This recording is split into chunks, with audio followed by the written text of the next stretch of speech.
Habang nagkikwentuhan kami, pinilit niya sa akin na isulat ang pinagsasabi niya sa akin. Mga kabayan, isang mapagpalang umaga at araw sa inyong lahat. So ngayon ay meron lang ako ipapakita sa inyo na isang video. So sinabi na dito mga kabayan is pinilit lang po siya, no? So pinilit siya. So sino yung bahala magsalita mga kabayan? Baka mamaya sabihin nyo gumagawa na naman ako ng kwento.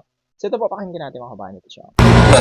Habang nagkikwentuhan kami, pinilit niya sa akin na isulat ang pinagsasabi niya sa akin. Pagdating ni Senator Marcoleta, mabasa niya at siya ang magdesisyon kung pwede. Basahin mo lang yan at mababayaran mo naman. Ang sabi niya, kung di ko gagawin ang plano ni Senator Lacson, itigil na ang investigasyon at magtatagumpay.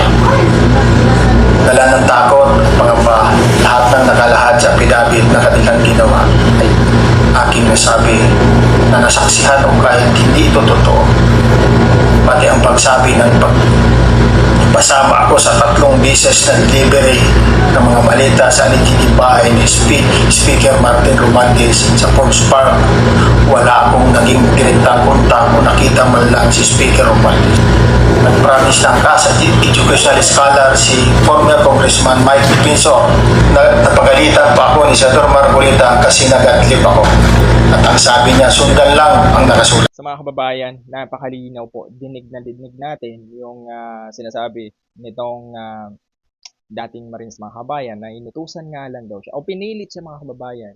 So, ngayon, nagsalita na po siya mga kababayan, ano? So, parang bumaliktad na ata itong lalaki na itong mga kababayan, eh.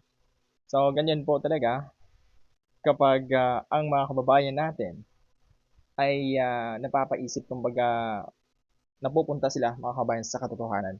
Ang ibig kong sabihin ay natahuan na po sila. So ngayon, ito, inamin na po at talagang nilaglag ng mga kababayan yung dalawa. Alam nila kung sino yung dalawa. So maraming salamat po sa lahat ng mga nanonood sa ating vlog, sa mga solid na sumusuporta, sa administrasyon. Maraming salamat po sa inyong lahat mga kababayan.